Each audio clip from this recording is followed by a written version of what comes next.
Que entre otras, entre otros valores y frutos dejó nada menos que el bypass. Fernando, buenas tardes, ahora formalmente. Sí, buenas tardes, muchas gracias por la invitación.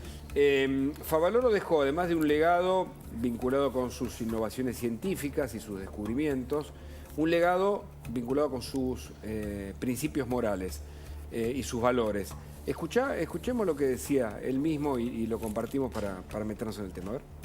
Venir a trabajar acá, tenemos un consejo ejecutivo, tiene que cumplir con esto. Si no cumple con esto, vaya a buscar trabajo a otro lado. La primera dice honestidad, la segunda dice trabajar con pasión, esfuerzo y sacrificio sin límite. Si los argentinos no van a hacer esto, señores, no hay solución de ningún partido político. Evitar ser influenciados por conceptos dogmáticos o prejuicios propios o ajenos. Yo soy peronista, soy como el hincha de Boca, el otro es radical, entonces hincha de River, no puede ser. Cuarto, sus contribuciones tendrán valor si solo son el producto de su libre albedrío, libertad. Entonces, sin libertad no quiero nada. No apartarse nunca de la ética y comprender que la misma está condicionada por la moral. Deberá comprender con humildad que es necesario trabajar en equipo. Sacrificará lo individual en beneficio de lo colectivo. El yo ha sido reemplazado por nosotros hace ya bastante tiempo. Estoy cansado del yo-yo. Hay que sacrificarlo todo en aras de la verdad.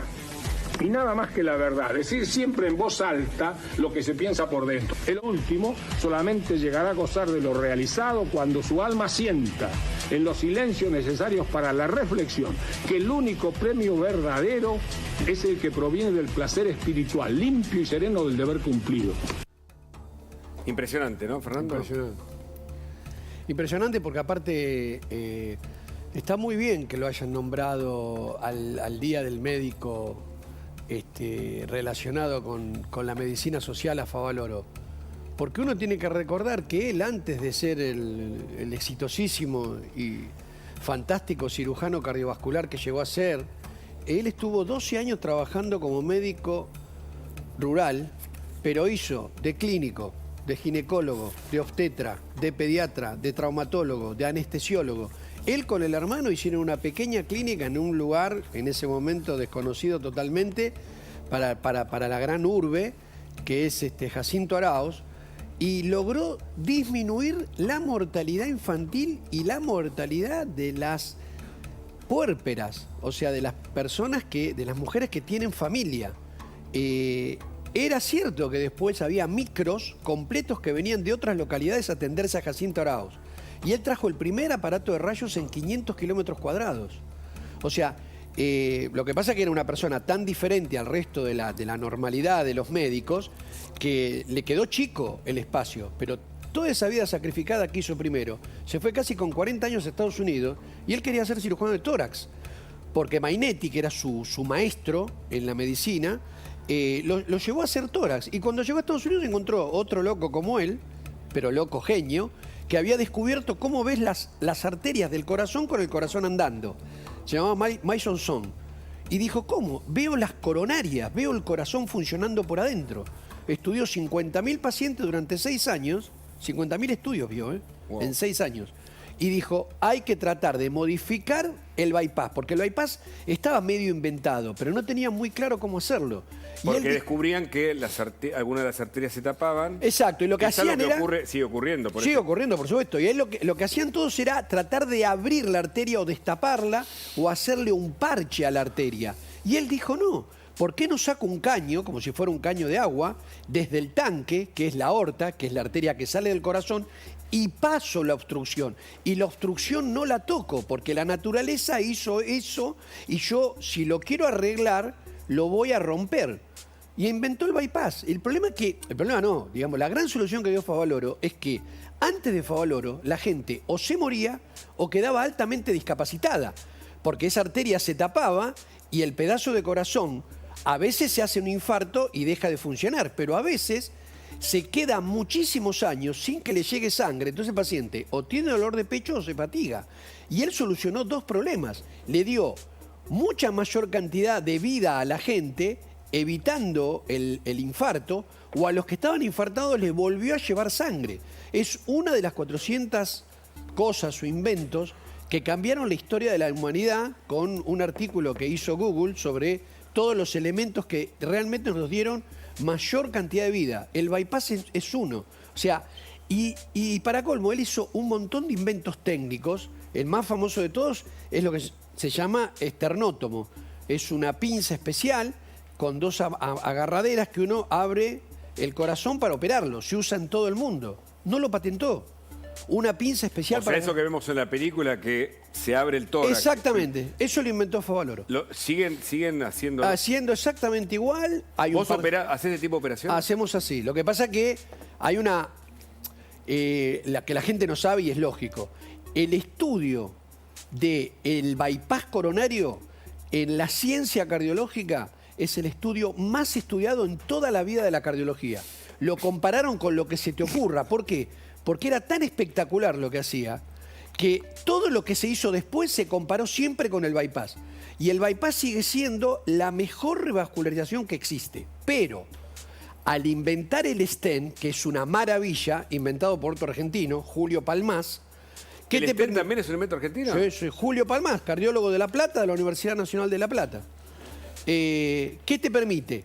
Perdón, porque Sí. quiero entender, y de paso creo que es información, además de un homenaje a Favaloro, Por de su supuesto. legado, de su obra, es información que nos viene bien, porque ahora te quiero preguntar por qué se colocan, o a mi impresión, digamos, viste, nosotros los periodistas, un océano de conocimiento, 1 centímetro de profundidad, pero nos preguntamos por qué se colocan todo el tiempo stent, por qué muchos viven, bueno, con distintas situaciones. Mirá, sí. Perdón, ¿no?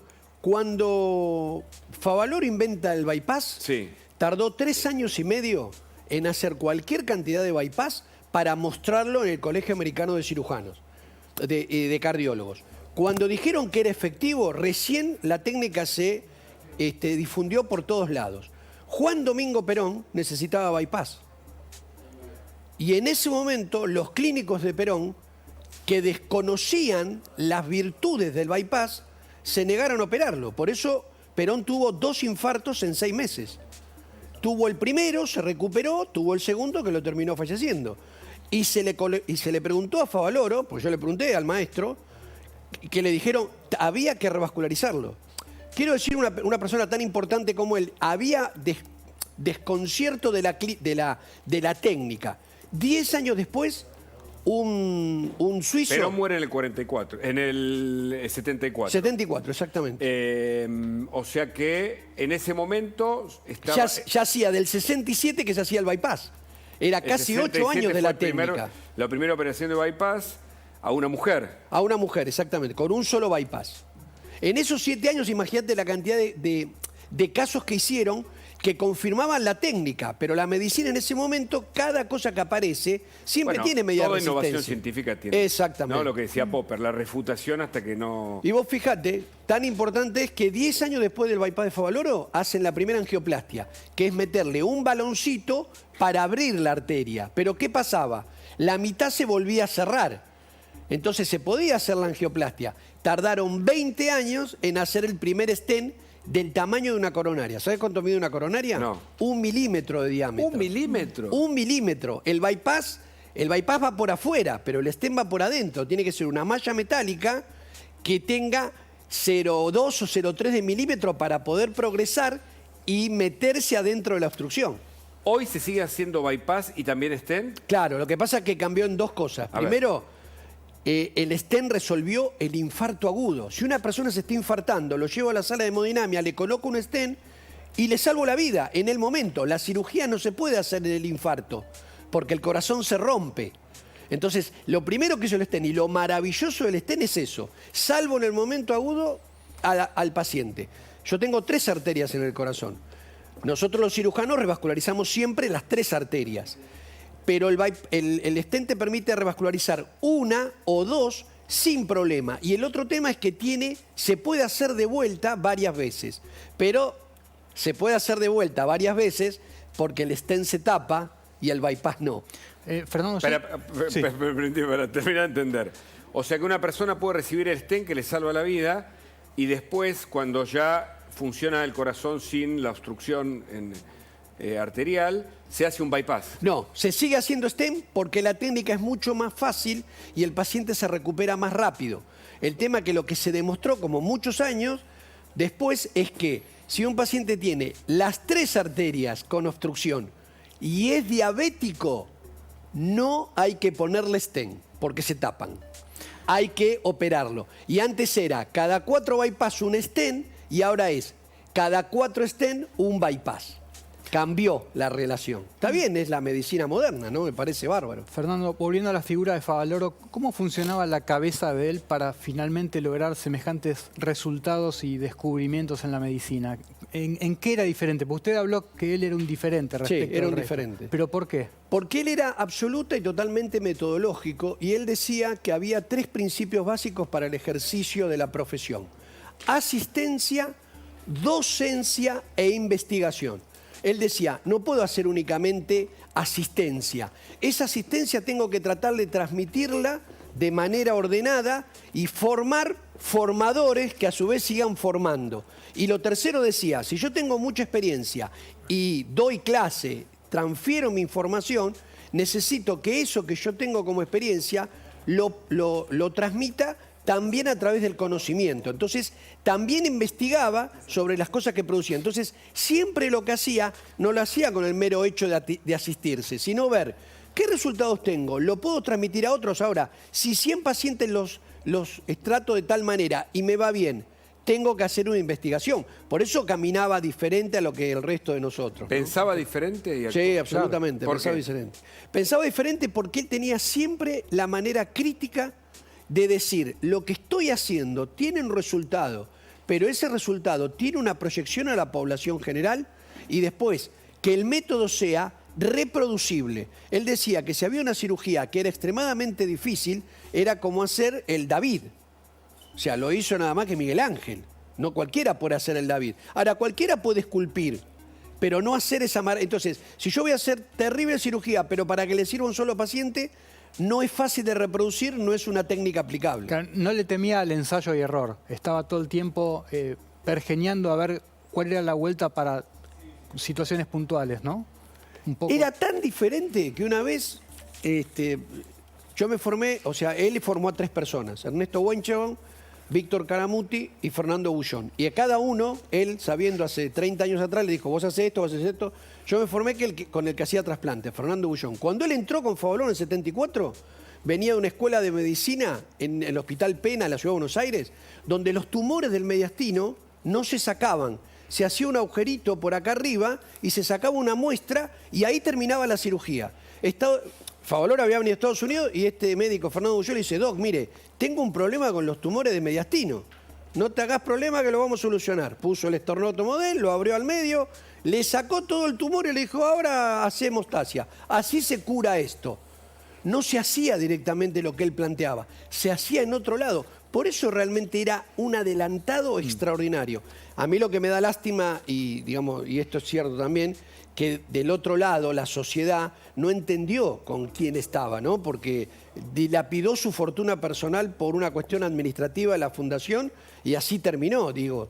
Es un ícono, la verdad que no sé si es un héroe, pero es un ícono de lo que uno quisiera ser, digo, ¿no? Queríamos que nos complete, vos sos director del Hospital Roca, atiende a mucha gente ahí. Vos decís que hay muchos casos de tuberculosis y problemas con la vacunación. Y estamos viendo, tras la pandemia, algunas cuestiones de salud muy preocupantes y queremos darte la oportunidad para que lo cuentes, por favor. Bueno, yo vuelvo a ponderar la figura de Favaloro, donde la medicina no se basa nada más que en una técnica o en una asistencia, sino también es una cuestión social, y dentro de la cuestión social está la alimentación, el tema de las vacunas. Lo que se está viendo ahora, porque uno sabe que casi el 45% de la población está en la línea de indigencia, es un aumento y un brote tremendo de tuberculosis. Y la tuberculosis es una enfermedad social. ¿Volvió la tuberculosis? Volvió a la tuberculosis. Todos los años hay entre 10.000 y 11.000 casos. Lo que se está viendo ahora es que si vuelve con este volumen de casos tan agudo, va a sobrepasar la media de todos los años. Ya es una vergüenza que haya 10.000 casos de tuberculosis en la Argentina, ¿no? Porque está demostrado, cuando aumentan los niveles de pobreza, aumenta la tuberculosis. Porque no es únicamente la vacuna, sino también tiene que ver con la alimentación de la gente.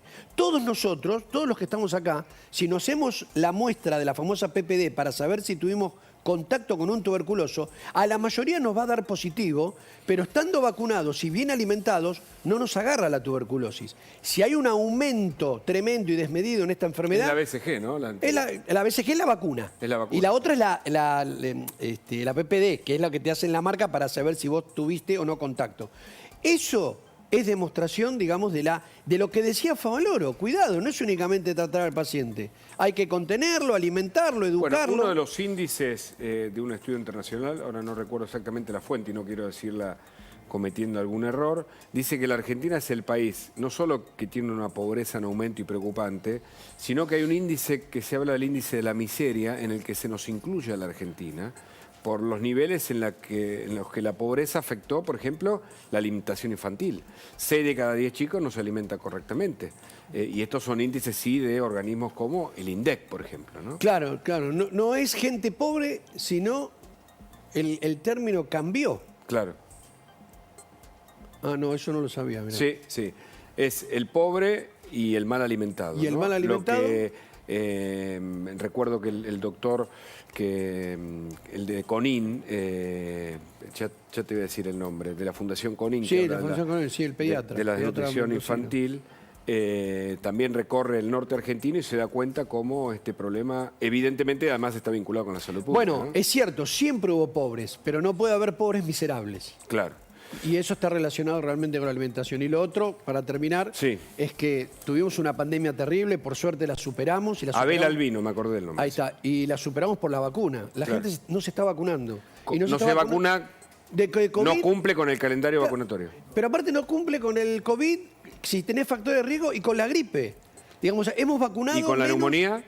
No, con la neumonía sí, lo que pasa es que son 2 dosis. Y una vez queda protegido por 5 años. Claro. Pero la gripe hay que repetirla todos los meses, Hay todos que los vacunarse. años. Y hay que vacunarse porque no se está vacunando la gente. Me parece que todavía, y ahora con estos fríos tan importantes que hubo, hay que remontar ese tema. Y lo que sí también, y esto es cierto, ha bajado la vacunación de calendario para los chicos. Bueno, preocupante. Muy preocupante. Doctor Sichero, muchas gracias por tu visita. No, muchísimas gracias a ustedes por invitarme. Información internacional con Julieta Rumi. Bien, bueno, tenemos una primera noticia que ocurrió en Chile.